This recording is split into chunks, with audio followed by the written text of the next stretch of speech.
የተከበራችሁና የተወደዳችሁ ውድ የፌስቡክ፣ የቲክቶክ፣ የዩቲዩብ ጓደኞቼ እና ቤተሰቦቼ እንዴት ናችሁ? ሰላም ናችሁ? ደህና ናችሁ?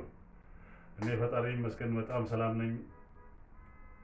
ያው እንደተለመደው ብዙ ጊዜ በዚህ ዘመን ሙሉ በሙሉ የኮሌጅ ተማሪ እንደመሆኔ በጣም ጠፍቻለሁ በሶሻል ሚዲያ እና ከዚህ አንጻር ብዙ አክቲቪቲ በጣም ፓሲቭ ነው። የአጋጣሚ ነገር ሆኖ ትምህርት ቤት ተዘግቶልኝ ወደ ፌስቡኩ ወደ ሶሻል ሚዲያው ጎራ ባልኩበት ጊዜ ስለና ኢብራሂም ቶሬ በጣም በሰፊው የተናፈሰ ያየሁበት ጊዜ ነበር እና እኔ ብዙ ጊዜ ያው ኩሩ አፍሪካዊ ነኝ፣ ኩሩ ኢትዮጵያዊ፣ ኩሩ ሀረሪ ነኝ እና ተስፋን እፈልግ ነበር እንደ አፍሪካዊነቴ እና ከአሁን በፊት እንደ አፍሪካዊነታችን በዲሞክራሲ በምናምን አንዳንድ ነገሮች ይቀላቀሉብንና ፈርስት ኢንግሊዝ ፈርስት የሚባለውን ነገሮች የሚያስረሱብንና የሚያዘናጉብን ሁኔታዎች አሉ እና ከዚህ አንጻር ብዙ እንደ አፍሪካዊነት የነበረን እድል ያጨነገፍንበት ሁኔታዎች እንደነበሩ አይ ፊል ኢት እና ግን አሁን በነ ኢብራሂም ቶሬ ጊዜ አሁን የተፈጠሩ ነገሮች የሆኑ ተስፋ ሰጪ የሆኑ ነገሮች ይመስላሉ። እኔ የአውሮፓውያኖች የዲሞክራሲ አቀንቃኝ ምናምን ነገርም ነበርኩኝ በህይወቴ እና ግን ፈርስት ኢንግሊዝ ፈርስት አይ አም ሪሊ ፕራውድሊ አፍሪካን እና ከአሁን በፊት እንደ አፍሪካዊነት ያመለጡን ጊዜያቶች ነበሩ። እንደ አፍሪካዊነት የምናነሳቸውን ክሌሞች ምዕራባውያኖች የሚያጨናግፉብን በዲሞክራሲ አስተሳሰቦችና እንትኖች ናቸው እና ዲሞክራሲያዊ ነው አይደለም ምናምን። ዲሞክራሲ አይ ቢሊቭ ዲሞክራሲ ለሰው ልጅ ሁሉ አስፈላጊ ነው። ነገር ግን ፈርስት ኢንግሊዝ ፈርስት ፍትህን ስናይ ፍትሃዊ የሀብት ስርጭትን የዜጎች በመማር በማስተማር ሂደት ውስጥ እኩል የመሳተፍ መብታቸውን ስናይ በሀገሪቱ የሚገኙ ሀብቶች ጠቅላላ ለሁሉም ዜጎች በእኩል ይዳረስ የሚሉ አስተሳሰቦችን ስናይ ይሄንን አስተሳሰብ ዲሞክራሲ አለ ወይም የለም በሚለው ነገር ላይ ኮምፔር አድርገን ሉስ ማድረግ የለብንም። ፍትህ ኢዝ ኤቭሪቲንግ። ሊቢያ ውስጥ ዲሞክራሲ አልነበረም። ነገር ግን ሊቢያዎች ይኖሩበት የነበረው ላይፍ ስታይል ዲሞክራሲ ያስፈልገኛል ከሚባለው በላይ ውድ የሆነና ጣፋጭ የሆነ ህይወትን ይኖሩ ነበር። ያ ህይወት ከዲሞክራሲም በላይ ነበር። በእርግጥ ዲሞክራሲ ለሰው ልጆች አስፈላጊ ቢሆንም እነኛ ነገሮች በጣም ከዲሞክራሲም በላይ አስፈላጊ ናቸው። ከዲሞክራሲም በላይ አስፈላጊ የሆኑ ነገሮችን ከዲሞክራሲያዊ ጋር እያወዳደረን መሪዎቻችን የሚያመጡልን መልካም የፍትሃዊ አስተሳሰብን ሪጀክትና በአናቱ የምንተክልባቸው ሁኔታዎች አሉ። ያ ነገር ግን ዋጋ የለውም። ምክንያቱም ዲሞክራሲው እንዳለ ሆነ፣ ነገር ግን ዋናችንን ነገር አፈር ውስጥ ከተን አይደለም ዲሞክራሲን የምናመጣው።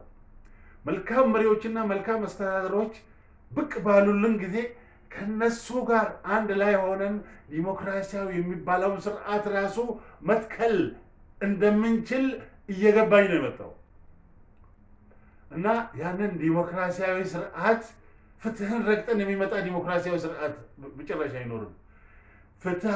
ፍትሃዊ ሀብት ስርጭትን ረግጠን የምንፈጥረው ዲሞክራሲ የሚባል ነገር የለም። ስለዚህ ፍትሃዊ አስተሳሰብ ያላቸው ሰዎች እኔ በጣም ነው የሚቆጨኝ። ከነጋዳፊ ጋር ሆኜ በነሱ ፋኖ በነሱ እግር ላይ ሆኜ ስለ ዲሞክራሲ ባለመታገሌ በጣም ይቆጨኛል እና አሁን ፈጣሪ ሌላ እድል ሰጠን። ምናልባትም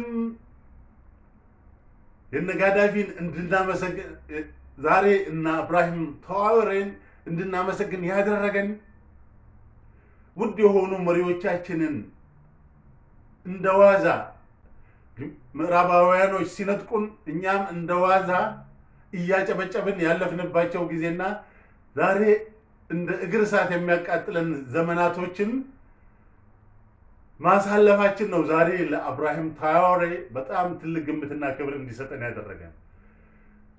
ኢብራሂም ትራኦሬ በጋዳፊ ዘመን ቢመጣ እርግጠኛ ነኝ የዚህን ያህል ክብር አንሰጠውም ነበር።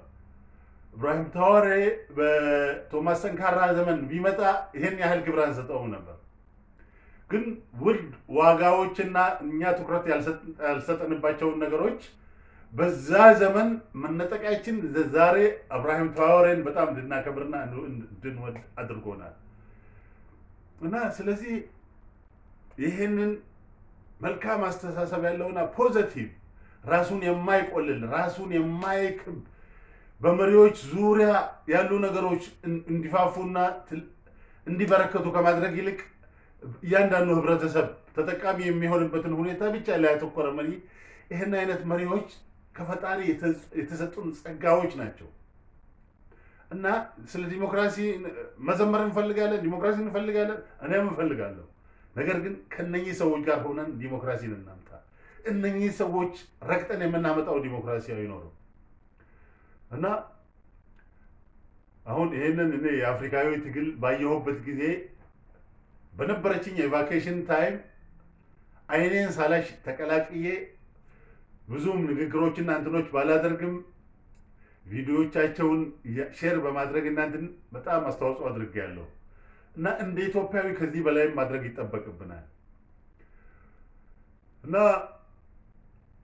እንዳያማልለን ማለት ፈርስት ቲንግ ኢዝ ፈርስት ሪስፔክት ዩርሰልፍ። እኔ መጀመሪያ ከአሁን በፊት የነበረኝ አስተሳሰብ እኔ መጀመሪያ ሀረሪ፣ ከዛ ኢትዮጵያ፣ ከዛ አፍሪካዊ ነበር፣ ከዛ ሂዩማኒቲ። ዛሬ ለውጬዋለሁ። ፈርስት ሂዩማኒቲ፣ ከዛም አፍሪካዊ፣ ከዛም ኢትዮጵያዊ፣ ከዛም ሀረሪ ነኝ። እና በዚህ አይነት ሁኔታዎች ሲቹዌሽኖችን ወደ መልካም ነገር ማምጣት አለብን። ዋን አፍሪካ፣ ዋን ፍላግ፣ ዋን ከረንሲ፣ ዋን ሚሊተሪ የሚለውን ትግል ከዛሬ ጀምሮ ደግፍ ያለው እና ትግላችን ይቀጥላል። በዚህ ሁኔታ እንትን ማለት አለብን። መልካም መሪዎች ሲፈጠሩ ዛት አን ኦፖርቹኒቲ ዳይመንድ የመውጣት ወይም ጋዝ የመውጣት ወይም ኦይል የመውጣት ብቻ አይደለም። መልካም መሪም ጸጋ ነው። መልካም መሪም ልክ ከመሬት ውስጥ እንደተገኘ ነዳጅ ነው። መልካም መሪም መሬት ውስጥ እንደተገኘ ጎልድ እና ዳይመንድ ነው። ስለዚህ መልካም መሪዎች ብቅ ባሉበት ጊዜ ኦፖርቹኒቲውን ሚስ በጭራሽ ማድረግ የለብንም። አንድ ላይ እንሆን፣ አንድ ላይ እንታገል። አፍሪካ የአፍሪካዊን ትግል ደግፉ። እና አይነው በኢትዮጵያ ውስጥ ብዙ ኮንፍሊክቶችና እርስ በርስ መከፋፈሎች ምናምኖች አሉብን። ኢዲዝ ኦኬ፣ መከፋፈል አይጠፋም። ዝንተ ዓለም እዚች ዓለም ላይ አይጠፋም። ሁልጊዜም መከፋፈልና እንትኑን እንዳለ ሆኖ ግን ብልህ ሰዎች በልዩነታቸው ያተኩራሉ። የነቁ ሰዎች ደግሞ